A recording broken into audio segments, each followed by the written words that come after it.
This happened about 4 years ago. I was 15 at the time, and I lived on Croatia, on one of its many islands. Now, the island I lived on was fairly big, although it only had 3 little towns, and the biggest one only had about 50 people. Most residents that lived here had cottages and came only during the summer. Otherwise, it was pretty lonely and deserted during all the other seasons. 2 of the towns were located on the coast, and the third one, which I lived on, was just 15 minutes inland, surrounded by the evergreen forest. This was a really peaceful island, and I knew basically everyone that lived there. Neighbors were extremely kind, and life here, honestly, was pretty boring and uneventful. I grew up here with only one friend, so naturally, I was really close to him. We basically did everything together. We enjoyed camping and fishing, and would often camp out in the woods near our town. My parents knew this and honestly didn't worry since there was absolutely no crime on our island, and everyone knew each other anyway. It was mid-spring, and we decided to open our camping season. We packed our things as usual and headed on the familiar path. After heading in a few hundred meters, we came across a fallen tree that was blocking the path. I thought nothing of this, since thunderstorms were really common on the island. We headed into the woods, not following any path, but I knew there should be a clearing a few dozen meters ahead. By this point, I knew the whole island like the back of my hand, and sure enough, a few minutes later, we found the clearing, and we started setting up camp. I remember the weather was beautiful that day, without a cloud in the sky. I raised the tent while my friend was out collecting wood for the fire. We ended up lighting the fire, made dinner for ourselves, and had a couple of beers. Maybe one too many. The night was extremely peaceful, and I only woke up once, but honestly, at first, I didn't know why. I thought I had heard a car engine, but I just shrugged it off as my imagination playing tricks on me, as it was really late, and I was drunk. The next night I woke up because I had to pee, so I got out of the tent, and as I did so, I noticed a strange dim light a couple of 100 meters to the north, only this time, it was a bit closer. And now, there was a strange flashing light as well. I woke up my friend and showed him the light. He thought it was pretty weird because we were the only ones who ever visited these woods, and we agreed that we would check it out the next morning. I didn't get much sleep that night, since that light really started to bug me. The more I thought about it, the weirder it seemed, and at dawn, we headed out. We didn't bring anything with us, since we expected to return shortly after, and after 20 minutes of searching, we found abandoned improvised campsites made out of tarps and some rope. In front of it, there was a fireplace that was still smoking, and it still radiated heat. Anyone who was here had a clear sight of our camp. As we searched, the only thing we found was an open can of Red Bull and a USB stick. We could tell from looking at this place that whoever was here left in a hurry. I took the USB stick and we headed back. We camped out for 2 more days before heading home, and we hadn't seen the lights since. When I got home, I forgot about everything until a few weeks later when I finally needed the bag for something else. So I unpacked the stuff and, sure enough, among the things I found was that USB stick. I was curious, so I turned on my computer to check it out, and to my absolute terror, there was only one folder on it, and it was named after me. Chills went down my spine as I stood there for the next couple of minutes just staring at the screen. And the folder was filled to the brim with pictures. They were all of me and my friend from our last 6 camping trips. I was terrified. One picture in particular stood out. It was a selfie of a man who was watching us. And I've honestly never seen this man ever before. He didn't even seem to look creepy. He looked normal. He seemed to be in his late 20s, had a nice clean haircut, and a trimmed beard, and was wearing hunting clothes. I immediately called my parents after, and we went to the police on the first ferry since there was no police station on the island. I told the police everything and gave them the USB stick. They told me that they would look into it. A few days later, though, I got a phone call from the police, and they said that they didn't know the man, and, at this current state, couldn't do anything more to help. They did say, though, that they would keep me posted on any further info. I never saw that man again, and I haven't heard anything from the police since.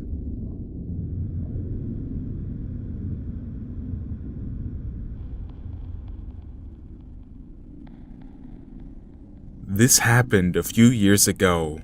I was probably in 8th grade at the time. I believe I was 13 or 14 years old. Now at the time, I walked home from school because I lived on a dead-end road just across the street from the school with no more than 6 or 7 houses on it. Weeks prior to this occurrence, I had started noticing a small red car showing up in the parking lot of the shut-down bowling alley/bar, whose back parking lot faces my street before it turns. It seemed to always be there when I walked home from school or walked my dog. A few weeks passed and I was walking home from school, and instead of the car being in the parking lot, it was parked on the side of the road on the very end just before the highway. A little background. I live in a small town with no more than 5,000 people in it, so when I say highway, I don't mean a big highway. And at this point in my life, I was probably around 5'2", 100 pounds, and I'm a female. To get to my street, you have to cross from the school parking lot, which is directly across from it. So, I didn't think anything of it due to the fact that the school had just let out, and he was in one of the most populated areas of the town at this time of day. He had parked on the left side of the road from my perspective, so I decided to cross on the other side of the road to walk around this man's car. He had his window rolled down and was wearing a tank top, which was entirely strange because it was the dead of winter. And when I made eye contact with him, he seemed to lean forward in his seat and started to ask me something. When I got a good glance at this man, he looked completely normal, maybe in his late 20s, early 30s. It was honestly just his smile that set me off. It altogether was just very wide and looked sinister. He then asked me for directions to a park nearby, which I thought was very strange because it was winter and there was snow on the ground, but I politely gave him directions and he went on his way. Or so I thought. As I turned the corner of my street, I then noticed that the car turned back around. I tried to ignore it since my house was one of the first on the street, and that's when he started creeping behind me. I started sprinting down the street and looked into my yard, and I saw that the car followed. When I got home, my dog was on the porch waiting to get let out to go to the bathroom.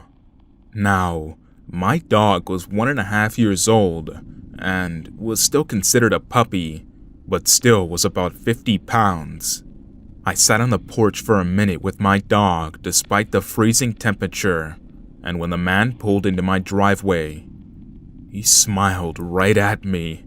At that moment, my mom came outside to let the dog in, and when she saw me sitting on the porch and yelled at me for not getting out of the cold, before I could even explain to her what was happening, the man pulled out of the driveway and drove away quickly. Fast forward about a year or so later, and I was a freshman in high school. I couldn't drive, and, mind you, I hadn't seen that car since that day. I was with a friend and her mom, and we were at the bank, and That's when I saw that car again. I'm not sure if he saw me at first, but it was probably spring at this point, so it was about 50 degrees Fahrenheit, so it was fairly warm compared to the brutal winters that we had.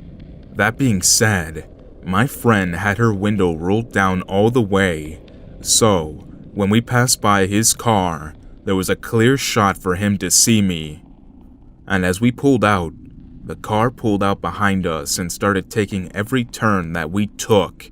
Now my friend and her mother quickly became aware of this, and we started driving faster and taking random turns on back roads, because that's basically what our town is.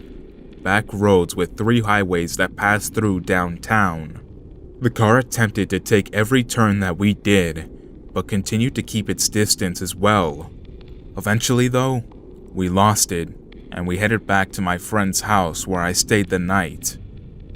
A few months passed, and I still live in the same house by that closed down bowling alley. And even now, every once in a while, I still see that car just sitting there, waiting. This has been going on for years, so I'm still not sure what could happen. The police have been called several times by other people on our street to no avail. They can't do much because he technically hasn't done anything illegal, except loiter. He's still around today, and honestly, I've become kind of used to it. But even so, I still remain very cautious.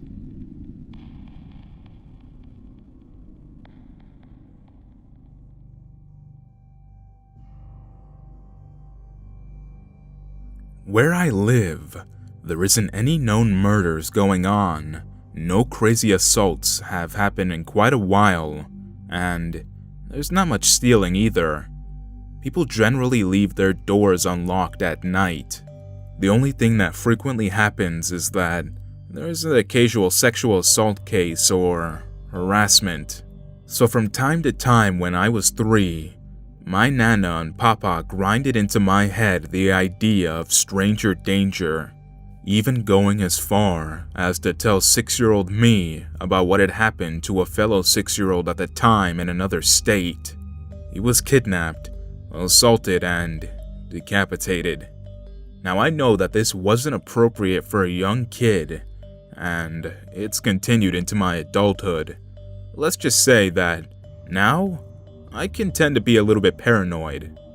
So back when I was about 8 or 9, when this first happened, me and my friend Mora, who was just a year or so younger, we were walking up the hill in our neighborhood from my house to her house for a homeschooling session. It was only about a 10-minute walk, and it was about 10 in the morning.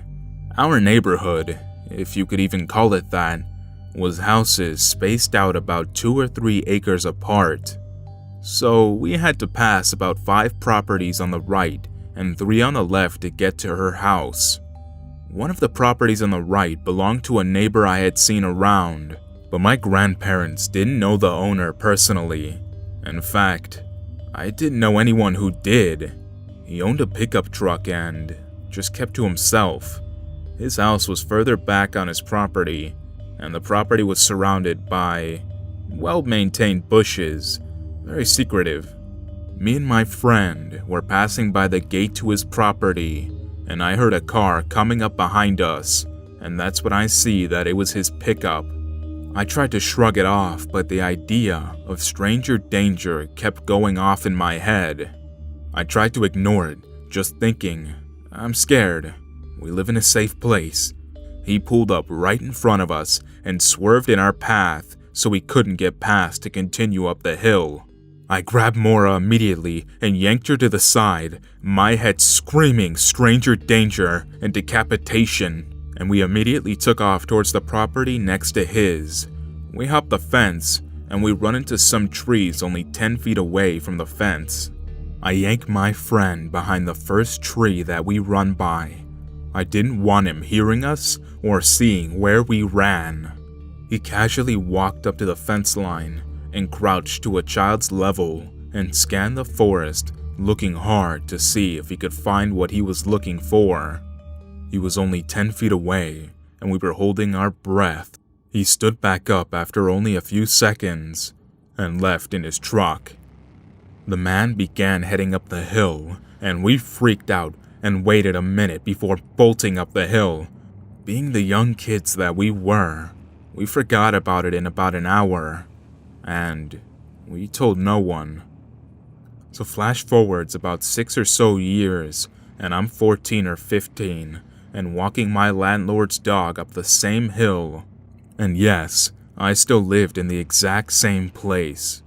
I didn't walk this dog with a leash because it was relatively well trained. I only had her black dog with me, and by the time we were about to pass the gate, a larger pickup truck came hauling ass out of the lane, and me and my landlord's dog jumped back. Jules, which was the dog's name, looked scared shitless, and I was a bit unnerved too. The guy looked at me with a pissed off expression and started to continue pulling out when a big black old Jules decided that she's not letting him go anywhere. She stood in front of his truck and began barking and growling. He looked to be even more upset, and I'm now yelling at Jules to stop. She persisted for a minute or so, until the man stared at me with a fucking angry-ass look. Jules caught this and immediately stopped and ran like hell towards home. I screamed at her to come back, but it was no use. I attempted to apologize awkwardly to him, and started walking back down the hill to make sure that Jules got home safe. Honestly, this surprised me, because she never, ever acted like that before. Now, from this driveway you can see my lane down the hill. The creepy fuck was sitting in his truck, watching me walk until I was nearly to my lane. This creeped me out the whole way, and in my head, all I could think was stranger danger. He then began driving, and caught up to me before I could reach my lane. He then said, "Excuse me," and I replied, "Yes," but continued walking. "Can you check to see if my car door is closed? I don't think it is all the way." All the while, still driving at my pace. I looked at the passenger door, and it looked fine. I was really creeped out at this point, and I pretended to look good and hard at it, and told him, "Looks fine to me." "Well, can you check it? It's really bugging me." I'm not stupid. I was not going within arm's reach of the car. I keep persisting that it looks fine, and he kept telling me to check on it. He seemed to be getting more and more irritating, and kept persisting. He did this for a while, and his tone started to scare me. That is, until I flatly told him no. As I did so, I realized that I was only a few steps away from my lane. I yell, "Your door looks fine.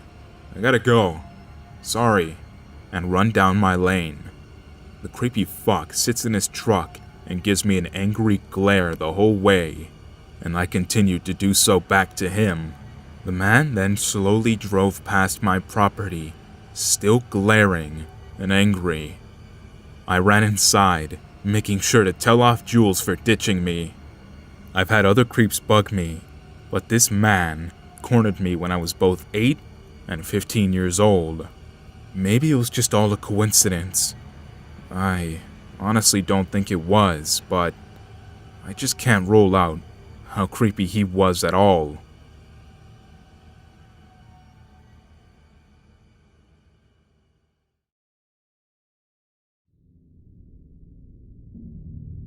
I rarely ever think of this. I think I mostly blocked it out by this point.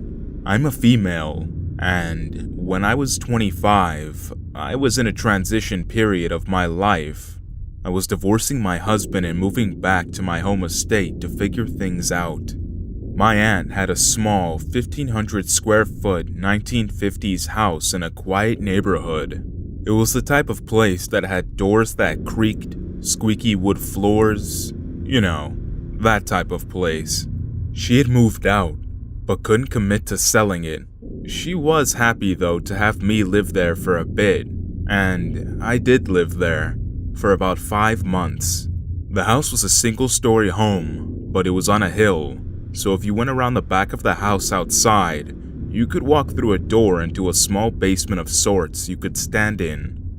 If you were in this small basement and continued to walk towards the front of the house, you would quickly be crouching and then crawling, and eventually it would lead you to a small concrete storage area that was directly under my bedroom. One thing I remember about this place was that it was creaky and not well insulated, and when you were down in the basement area, you could see a sort of light coming through the cracks in the bedroom floorboards. I maybe went down there once, got creeped out, and then left immediately. It was around the back of the house, like I said, and I never really had a reason to ever be back there. Time passed, and I got my dream job and was moving out of the house. I was also moving out of state, and my aunt had one request of me: to turn the water off at the street before I fully left. So right before I leave the house, I turn the water off at the street. I come back inside and turn off the tub faucet. No water. I had done my job. However, this is where fate steps in. Apparently, I'd left one of the faucets turned on, and I didn't think to turn it back off, and drove away to my new life. Although, a few days later, my aunt called, and she was upset that the water company had called her to say that there was an unusually high amount of water being run at her home. I promised her that I had turned off the water and told her about checking the tub. Unfortunately though, I was out of state and so was she. So my mom decided to take on the task and go over and figure out what was going on. Well, only a little while later, I came to find out that my neighbor's husband from next door had been kicked out around the same time I had moved in. He decided to take it upon himself to move into the little room under my bedroom. He had strung an electrical cord over the fence from his house. He had clothes and a toothbrush. I guess he was bathing in our yard. And when I turned off the water, he went right back out to the street and turned it back on himself. He had been living right under my bedroom floorboards, and I'm tense just writing and remembering this. I never ever want to meet this guy again, and the thought of a stranger being right under my feet, listening to me in my bedroom, that still gives me chills.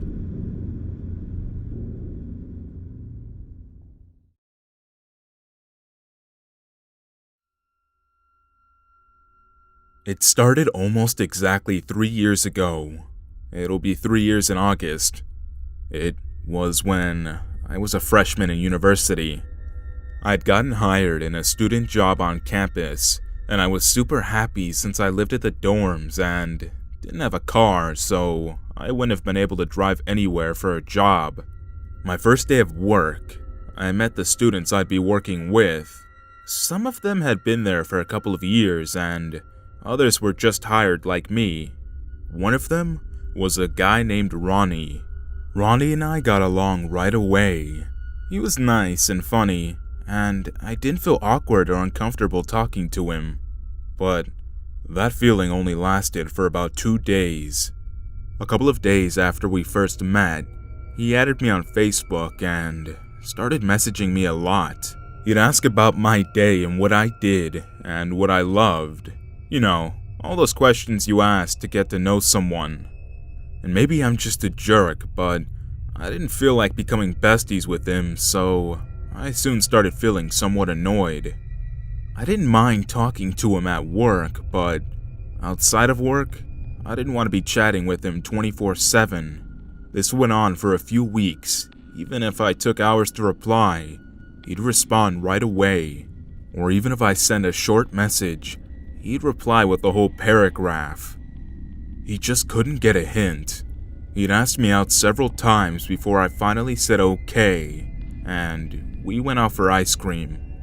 This is when it got really weird. He started asking questions about the guys that I hung out with.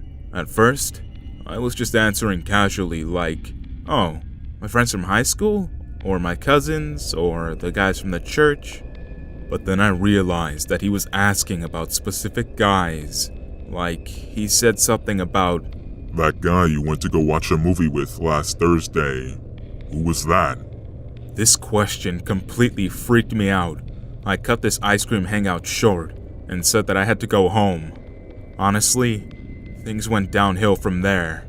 He'd message me every single night, asking about people I talked to that day, or why I looked sad coming out of my class. At work, he'd leave little notes on my desk, or One Direction cutouts because I'd mentioned that I liked them one time, or even chocolates. My coworkers just teased me, saying that he had a huge crush on me, not knowing how creepy he was being outside of work, and I started seeing him everywhere. I'd see him sitting near the exits when I was walking out of my classes, or if I was late night studying at a library on campus, I'd see him sitting a few tables away. Back then, I was kind of naive, and I just let this happen. And before I finally knew it, it had gone too far when one day one of my guy friends from high school, who I hadn't seen since we graduated months before, came into my office and started talking to me. We talked for about an hour or so, and that night, I got a message from Ronnie asking me if I was okay. I replied with, "Yes, why do you always ask if I'm okay?" He responded, Some guy was standing in front of your desk for like an hour today. I thought maybe he was giving you trouble. Ronnie wasn't working that day, and I never saw him walk into the office, but apparently, he'd still been watching me. I soon realized that Ronnie most likely sat down at that food court, facing me, and watched me work. I replied with, "He's my friend whom I haven't seen in months, but you don't need to worry or care." I then put my phone away and ignored its replies until the next morning, when I saw that he had messaged me around 30 times. His messages talked about how he was jealous and hated seeing me with other men. They also talked about how I reminded him of his ex-girlfriend who had cheated on him with his friend, and how pissed he got about that. He then went on about how I get him pissed off sometimes and that he couldn't help it. He then went off on how depressed he was, and how his jealousy and anger got worse when he saw me with any guy, and how he will one day hurt the guys, or hurt me, or himself. This was the breaking point for me. I showed those messages to my managers at work, and they said they'd take care of it. I blocked him on Facebook and ignored him in person. All of this happened throughout the first semester of university, and as a few months passed, he decided to make a new account on Facebook and began messaging me again. He said he was sorry and that he was much better now and that he'd love to be friends. I accepted his apology and said that I was glad for him that he was better, but I also told him that we couldn't be friends and I wasn't interested in being his friend. He then got very angry and messaged me a lot of things. I decided to block him again, but even so, every few months without fail, he makes a new account and adds me and begins messaging me again. I always deny his friend request and blocked all of his messages. He recently tried to contact me again about 2 days ago. I saw his message, but I didn't reply. I'm not holding a grudge or anything, and I'm over this whole ordeal with him, but I don't understand why he keeps trying